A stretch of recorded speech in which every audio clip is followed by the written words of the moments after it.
తిరుపతిలో బస్ దిగగానే తిరుమలకి అయితే స్టార్ట్ అయ్యామన్నమాట. ఇంకా ఒక్కొక్కరము ఒక్కో విండో సీట్ దగ్గర కూర్చున్నాము. వ్యూ చూడడానికి బాగుంటుంది కదా అని చెప్పేసి మా కోసం మా నాన్న అయితే ఊరు నుంచి డైరెక్ట్గా తిరుపతికి వచ్చాడు. ఇంకా అక్కడి నుంచి అందరం కలిసి తిరుమలకి అయితే వెళ్తున్నాం అనమాట. ఇంకెవ్వరు రాలేదు, నాన్న ఒక్కడే వచ్చాడు. ఇంకా ఇక్కడ నుంచి వ్యూ చూడడానికి ఉంటుంది. అబ్బబ్బా, ఎక్కడికో వెళ్ళాలా ఏంటి, ఊటీ, కొడైకెనాల్ ఇంకా వగైరా ప్లేసెస్ వెళ్తూ ఉంటారు. తిరుపతి వస్తే చాలదా అనిపిస్తుంది. ఆ కొండలు, ఆ లొకేషన్స్ అంత బాగుంటాయి కదా. మంచు ఉన్నప్పుడైతే ఇంకా సూపర్గా ఉంటాయి.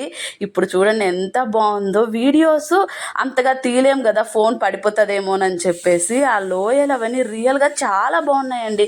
చూస్తూ లైట్గా తీశాను. ఎంజాయ్ చేయండి. నా వీడియో కనుక నచ్చితే చిన్న లైక్ ఇచ్చి సబ్స్క్రైబ్ చేసుకోవచ్చు కదా. ఇంక ఇక్కడైతే మేము కొండకి వెళ్తున్నామన్నాం కదా. ఇంకా దిగగానే బస్ దిగేసి బస్ స్టాండ్ దగ్గర నుంచి కళ్యాణ కట్టకైతే వెళ్ళి గుండ్లు అయితే చేపించుకున్నాం అనమాట. నేను కత్తెరలు ఇచ్చాను, 3 కత్తెరలు. మా ఆయన, చింటూ, నాని ముగ్గురు గుండు చేపించుకున్నారండి. గుండు చేపించుకునేటప్పుడు చింటూ పెద్దగా ఏడవలేదు. చాలా భయపడ్డాను, చాలా ఏడుస్తాడేమో, నార్మల్గానే ముక్కుతా ఉంటాడనమాట, ఏడుస్తాడేమో అని భయపడ్డాను. కానీ వాడు అంతగా ఏడవలేదు, మేము భయపడ్డట్టు.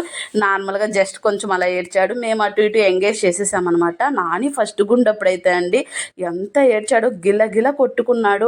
వాడికి బంగారు గాజులు వేసున్నా అనమాట చేతులకి. ఆ గాజుల్లో ఒక గాజు అయితే తిరుమలలోనే పోయింది. ఓకే, మేము ఏదన్నా మొక్కుబడి ఉన్నామేమో పెద్దల కాలంలో, ఆ మొక్కుబడి ఇలా పోయిందేమో అనుకున్నాము. ఇంక అంతకంటే ఏం చేయలేం కదా, వెతకలేము. ఆ రద్దీలో పోయింది. ఇంకా గాజు ఎక్కడ పోయిందో కూడా మాకే తెలీదు. మేము ఇంకా మా బుడ్డోలు గుండ్లు ఎలా ఉన్నాయో కామెంట్ పెట్టండి. చింటూ అయితే చాలా క్యూట్గా ఉన్నాడు గుండులో. మా నాని కంటే చింటూనే క్యూట్గా కనిపిస్తున్నాడు. మీకేమనిపించిందో చెప్పండి.